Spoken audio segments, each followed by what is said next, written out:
ग्राम ढोंढनपुर है, जनपद बदायूं में है। इस बदायूं जिले के अलावा अमरोहा, मुरादाबाद, संभल और अपना बरेली, आंवला और बिजनौर से सभी हिंदू संगठनों और क्षत्रिय संगठनों के कार्यकर्ता सभी आप लोगों की वजह से यहां आए। एक बहुत कम समय की सूचना पर, जहां हमने केवल टेलीफोनिक सूचना दी थी, उस टेलीफोनिक सूचना पर सभी लोगों ने आपके परिवार की चिंता करते हुए अपना उत्तरदायित्व समझा कि वो आपके लिए यहाँ आपके गांव तक पहुंचे। जैसा कि मैं आप सबको बता देना चाहता हूं, ये परिवार है, गरीब परिवार है और अपना मेहनत मजदूरी करके ये लोग गुजारा करते थे। यही गांव का ही एक रुखसत नाम का लड़का था, पहले भी बदतमीजी करता था, पहले भी इन लोगों के साथ उसने बदतमीजी की थी। तब ये लोग, इन्होंने शिकायत की, इन पर वो लोग हमलावर हुए। ये लोग गांव छोड़कर पंजाब चले गए थे और वहां जाकर अपने बच्चों को वहां पढ़ाने लगे। मात्र 12 और 11 साल की लड़कियां हैं दोनों, प्रीति और क्रांति। यहाँ का वो लड़का किसी भी तरह पहुंचा और बच्चों को बहला फुसलाकर वहां अपने साथ ले गया। इनको जानकारी नहीं हुई कि मेरे बच्चे कहाँ गए, स्कूल से क्यों नहीं लौटे। इन्होंने जानकारी ली, लेते लाते ये गांव तक आए। गांव में जाकर जब इन्होंने पता चला कि फला व्यक्ति ले गया है, और वो चैट 16 मार्च तक की चैट 18 तारीख को गायब हुई है और 16 मार्च तक की चैट उस व्यक्ति से, उस लड़के से मोबाइल में उपलब्ध थी। ये थाना फैजगंज बेटा गए। थाना फैजगंज बेटा में जब गए, इन्होंने अपनी शिकायत दर्ज करानी चाहिए, लेकिन जैसा कि यहाँ एक हल्का दरोगा है अवधेश मिश्रा, उन्होंने इनको गुमराह किया और उन्होंने कहा कि तुम जाके पहले पंजाब में रिपोर्ट दर्ज कराओ, तब हम यहाँ कार्रवाई करेंगे। सीधा परिवार है, कम पढ़ा लिखा है। ये पंजाब चले गए, वहाँ एफआईआर दर्ज कराई। जब वो एफआईआर लेके आए तो इनसे कहा जब एफआईआर वहाँ दर्ज है तो हम कार्रवाई क्यों करें। और दूसरे पक्ष से जो भी है, किस तरह से साठगांठ की वो जाने, लेकिन कोई कार्रवाई नहीं की। इससे आरोपी जो परिवार है उसके हौसले और ज्यादा बुलंद हो गए। इन्होंने इनके परिवार पे, यहाँ घर पे आकर उन लोगों ने हमला कर दिया, जिसमें इनकी माँ के दिखाओ ये चोट, ये चोट, इनकी माँ के चोटें आई। ठीक है, कोई बात नहीं, देख लेंगे। सही है। इनके वहीं रहो, वहीं चोटें आई। इसके बाद हम सब लोगों ने काफी कहा सुना थाने पर, लेकिन थाने पर कोई सुनवाई नहीं हुई, क्योंकि दूसरे पक्ष से आर्थिक लाभ लिए बैठे थे। तब जाकर 2 तारीख में हम सब लोगों ने, जैसे आज सब लोग इकट्ठे हुए हैं, सब लोगों ने इकट्ठे होकर वहां मीटिंग की और ज्ञापन दिया। उसके बाद अगले दिन हिंदू संगठनों के दबाव में और सब में एफआईआर इनकी इस बात की यहाँ थाना फैजगंज बेटा में दर्ज हुई। दर्ज करने के बाद भी कोई कार्रवाई नहीं हो पाई, और जब कोई कार्रवाई दर्ज नहीं हो पाई तो फिर हम लोगों ने ये फैसला किया कि क्यों ना इस परिवार को न्याय दिलाने के लिए हम आगे बढ़े। इतने में ही उसी आरोपी परिवार का सगा भाई, बड़ा भाई जो दिल्ली में रहता है, उसने यहाँ वीडियो कॉल पर इनके छोटे बेटे को, जो भी नाबालिग है, उस बच्चे को धमकी दी कि कहाँ है तेरा पूरा परिवार खत्म कर देंगे। वीडियो कॉल पर धमकी दी। उस वीडियो कॉल के रिकॉर्ड उपलब्ध हैं। और उसके बाद सोशल मीडिया पर एक स्टेटस डाला जिसमें ये कहा गया कि हमारा अगर दिमाग खराब हो गया तो पूरे में खून खराबा मचा देंगे, इतनी लाशें गिरा देंगे कि गिनी नहीं जाएंगी। ये स्टेटस डाला। जब इस सब की सूचना थाना पुलिस को दी गई, थाना पुलिस ने उसके बावजूद भी उनके कानों पर जू नहीं रही, क्योंकि पैसा इतना मोटा लिए बैठे कि कहीं किसी की सुनवाई नहीं हो। उन्होंने लगा कि सब ऐसे। हम लोगों ने माइक बंद कर दो, माइक बंद कर दो।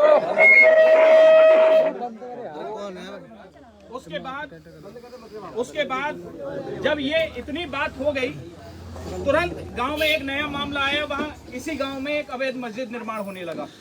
उसके संबंध में आरोपी लोगों में से ही परिवार के एक व्यक्ति की कॉल रिकॉर्डिंग आई, गांव के ही व्यक्ति से, कि लाखों रुपया दिल्ली से मस्जिद बनने के लिए आया है। तो मुझे बताइए, ये सब जानकारी जब पुलिस प्रशासन को दी गई, और सब लोग जानते हैं कि योगी सरकार कानून व्यवस्था के लिए पूरे देश और दुनिया में जानी जा रही है, और उनमें भी कानून व्यवस्था प्राथमिकता पर तो है ही है, उसके साथ यदि महिलाओं पर अत्याचार होता है तो प्राथमिकताओं में भी प्राथमिकता महिला अत्याचार पर, महिला शोषण पर योगी सरकार कितनी गंभीर है, ये जानते हुए भी यहाँ थाना प्रशासन ने लगातार इस तरह की हीलाहवाली की और इसके साथ उत्पीड़न का होने देने के लिए छोड़ दिया गया। और जब दिल्ली से फंडिंग का कनेक्शन आया तो क्या हमें यूं न माने कि जो लड़कियां हमारी 2 बच्चियां गायब हुई हैं इस गांव के व्यक्ति, उसी परिवार जब मस्जिद के लिए फंडिंग आ रही है तो हमारी बेटियों को अगवा करने के लिए फंडिंग क्यों नहीं हुई होगी? तो इतने गंभीर मामले में पुलिस का ये रवैया बहुत ही नकारात्मक, बहुत ही निंदनीय रहा। हम लोगों ने ये जाकर जब सूचना दी, हमने कभी कहीं किसी को इकट्ठा नहीं किया है, मात्र टेलीफोनिक सूचना पर आप सब लोग यहाँ इकट्ठे हुए हैं। ये बहुत बड़ी बात है।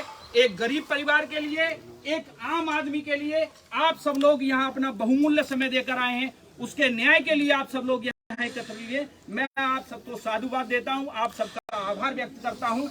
ये प्रथा होनी चाहिए। देखिए, अमीर व्यक्ति अपनी भावनाएं प्रकट कर सकता है, उसके पास साधन है, संसाधन है, उसके पास कहने के लिए तमाम माध्यम है, लेकिन गरीब व्यक्ति के पास ना कोई माध्यम है, ना वो अपनी बात कहीं कह सकता है। उसे डरा भी लोग लेते हैं, उसे धमका भी लेते हैं।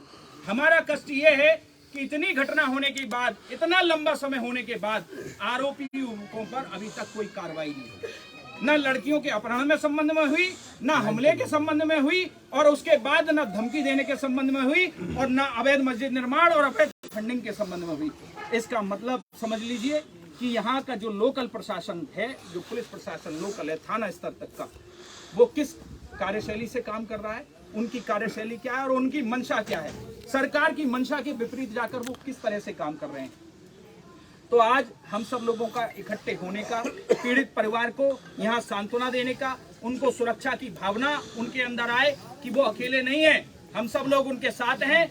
और निश्चित रूप से हम सब लोगों की आवाज उच्च अधिकारियों के और माननीय मुख्यमंत्री जी के संज्ञान में जब जाएगी तो निश्चित रूप से दोषी पुलिस कर्मियों पर कार्रवाई भी होगी, और जो लोग आरोपी गण हैं, दोषी हैं, उनके विरुद्ध भी निश्चित रूप से कठोर कार्रवाई होगी।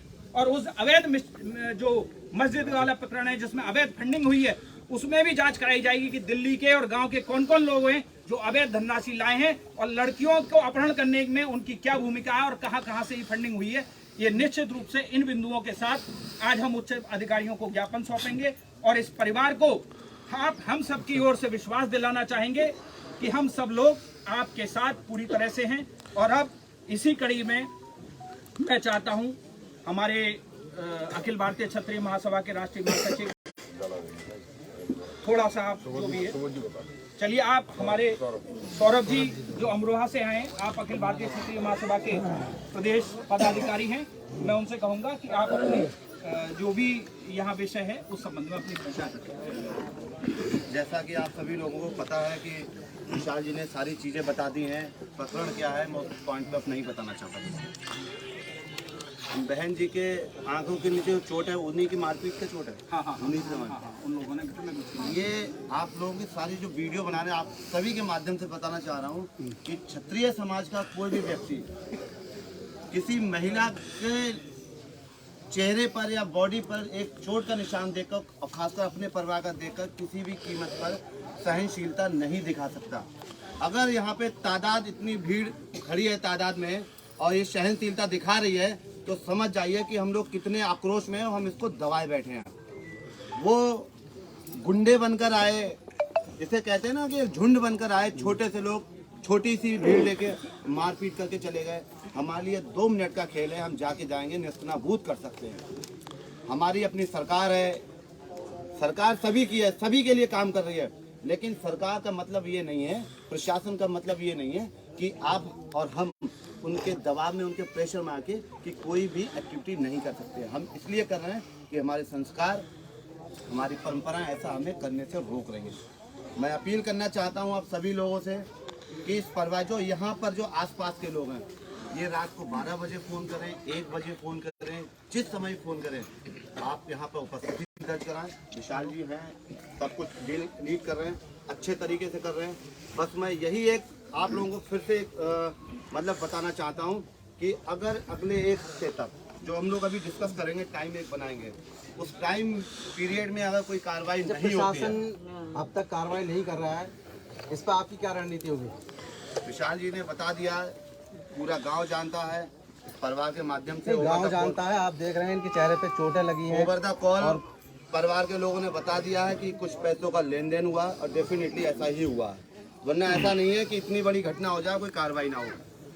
इनके भाई ने, बिटिया जो 2 बच्चियां गई हैं, उनके भाई ने मुझे FIR की कॉपी भेजी है, वो हम लोग देखिए 3/4 लगती है वैसे। उसमें वो जो धाराएं लगी हैं वो धाराएं भी नॉर्मल गुंडागर्दी की, मारपीट की लगी है, ना अपहरण की लगी है, ना नाबालिग की उसमें लगी है। नाबालिग में 3/4 आती है। तो इसका मतलब कि ये प्रशासन कहीं ना कहीं मेल जोल करके पीड़ित परिवार को गुमराह कर रहा है और उनकी जो है हेल्प कर रहा है, और ऐसा हम हरगिज नहीं होने देंगे।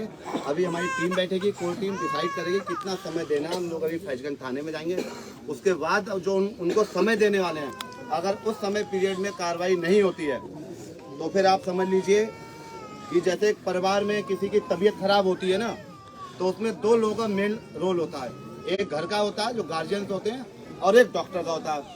तो यहाँ पे जो परिवार का रोल जो अदा कर रहा है वो पुलिस प्रशासन कर रहा है, मुझे नहीं पता वो समस्याओं को समझाने जाना।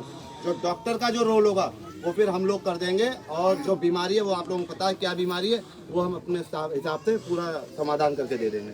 बस आप लोग सहयोग बनाए रहिए, और पीड़ित परिवार के साथ, आप लोगों के साथ हम सब पूरी मजबूती के साथ, पैसे के साथ भी खड़े हैं और समर्थन के साथ भी खड़े हैं, और नहीं हुआ तो हम CM के पास भी जाएंगे आपके लिए, और गिरफ्तारी 100% होगी, और मांग करेंगे। अगर इनका, अभी हम लोग कह रहे हैं कि ये लोग कहीं ना कहीं मिले हुए हैं, अगर ये मिले हुए हैं तो पूरा थाना सस्पेंड भी कराएंगे, नहीं तो जिंदाबाद जिंदाबाद जिंदाबाद। जय भवानी जय भवानी जय भवानी जय भवानी जय भवानी जय भवानी। हमारे साथ करणी सेना के प्रदेश अध्यक्ष श्री योगेंद्र राणा जी भी मौजूद हैं।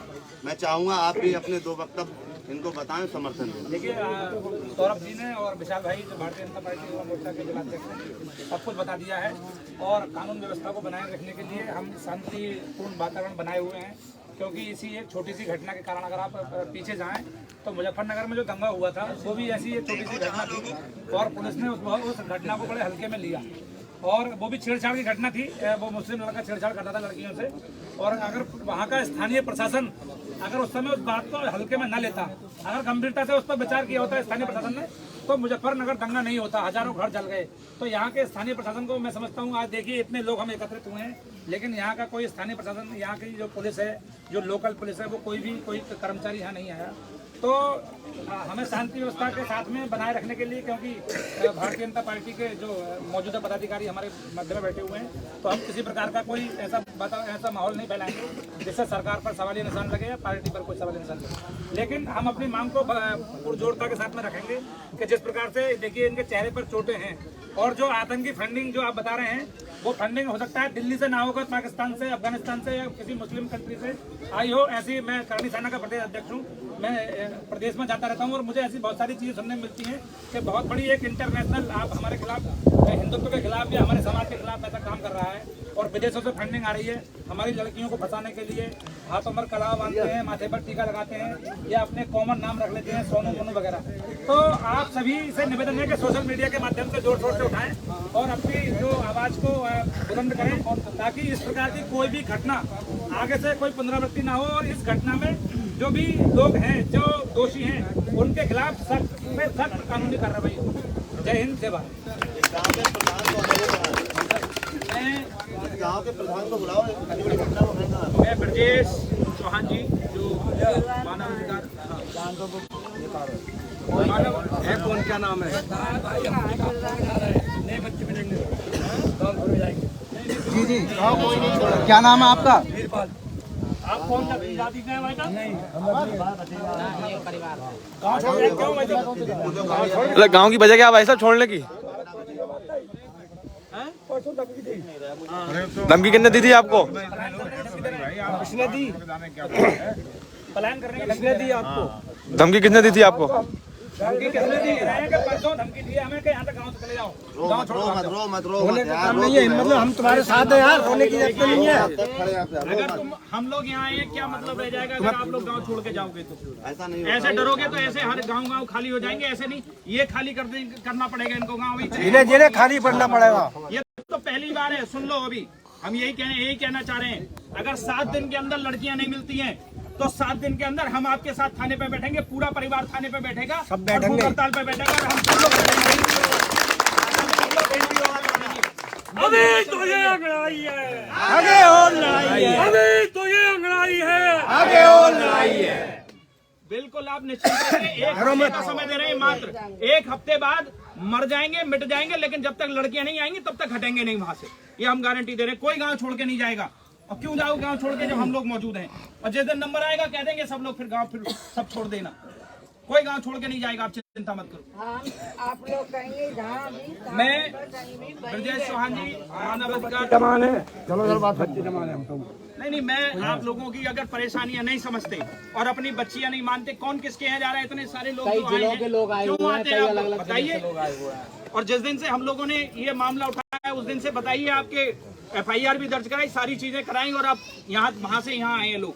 परेशान मत हो, धमकाने देखेंगे। जब भी जो बात आप बताएंगे, आप रोइए मत, वो रो रही है पीछे महिला। धमकी किसके द्वारा दी है? आपको धमकी किसके द्वारा दी गई है? धमकी द्वारा बच्चों के द्वारा दी, सब बच्चों को नहीं, किसने धमकी दी है आपको? मामले में लीजिए साहब, नाम क्या है उनका? नाम है मामले, अब क्या पता कौन है नहीं, काय पे दी? फोन के माध्यम से दी थी, किस माध्यम से दी है? वैसी दी, फोन पे मामले में दी, वैसी दी ऑनलाइन में। आपको कैसे पता लगा? किसी ने बताई, हिंदू भाई नाम तो नहीं बताया।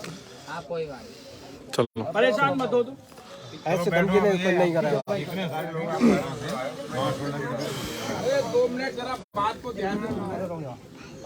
भैया अर्जुन ये क्या हो गया? काफी लोग संख्या में गांव के और बाहर दोनों तरह का जो हिंदू संगठन के साथ साथ और अन्य संगठन से पार्टी पदाधिकारी मौजूद हैं। मैं राष्ट्रीय अध्यक्ष मानव अधिकार यहाँ आपके सामने मौजूद हूँ। मैं ये बात मानव अधिकार आयोग दिल्ली तक पहुँचा सकता हूँ, लेकिन अभी तथ्य मेरे सामने नहीं है। मामला क्या है, क्योंकि विशाल ने आज मुझे सूचित किया, तो जब तक तथ्य सामने नहीं आते हैं, सच्चाई नहीं आती है, देखिए एविडेंस होना बहुत जरूरी है। अभी बात आप कह रहे कि धमकी दी, उनके सामने ऐसे नहीं, उसका एक साक्ष्य बनाइए। ये बहुत मौजूद लोग बैठे हुए हैं यहाँ पर, हवाई लोग नहीं है, यहाँ पर पढ़े लिखे प्रमुख जिम्मेदार लोग हैं। कोई भी शिकायत करें, उसका आधार और तथ्य, सच्चाई। अगर आप तथ्यात्मक बात करेंगे, सच्चाई पे बात करेंगे, प्रमाण के आधार पे बात करेंगे, मैं आश्वस्त करता हूँ दुनिया का कितना ही बड़ा आदमी क्यों ना हो, जेल के अंदर होगा। बहुत सुंदर भाई। लेकिन उसका साक्ष्य, चाहे वो वीडियो हो, चाहे वो ऑडियो हो, चाहे वो फोटो या रिटन में हो, उसका साक्ष्य आपके पास होना बहुत जरूरी है। आप इस तरह हवा में बात मत करिए कि राम कह रहे थे, श्याम कह रहे थे, घनश्याम कह रहे थे, खाए राम श्याम, पता ही नहीं। ऐसे हवा में बात मत करिए। यहाँ पे बहुत महत्वपूर्ण पदाधिकारी, ये वीडियो कॉलिंग का है, वीडियो कॉलिंग को आप रिकॉर्ड करिए, को मुझे व्हाट्सएप करिए। मैं उस कॉलिंग को मानव अधिकार आयोग लखनऊ और मानव अधिकार आयोग दिल्ली तक पहुँचाऊंगा। सर, पिछले कई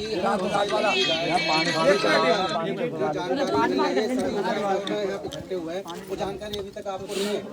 मुझे आज ही जानकारी प्राप्त हुई विशाल चौहान के माध्यम से कि 2 नाबालिग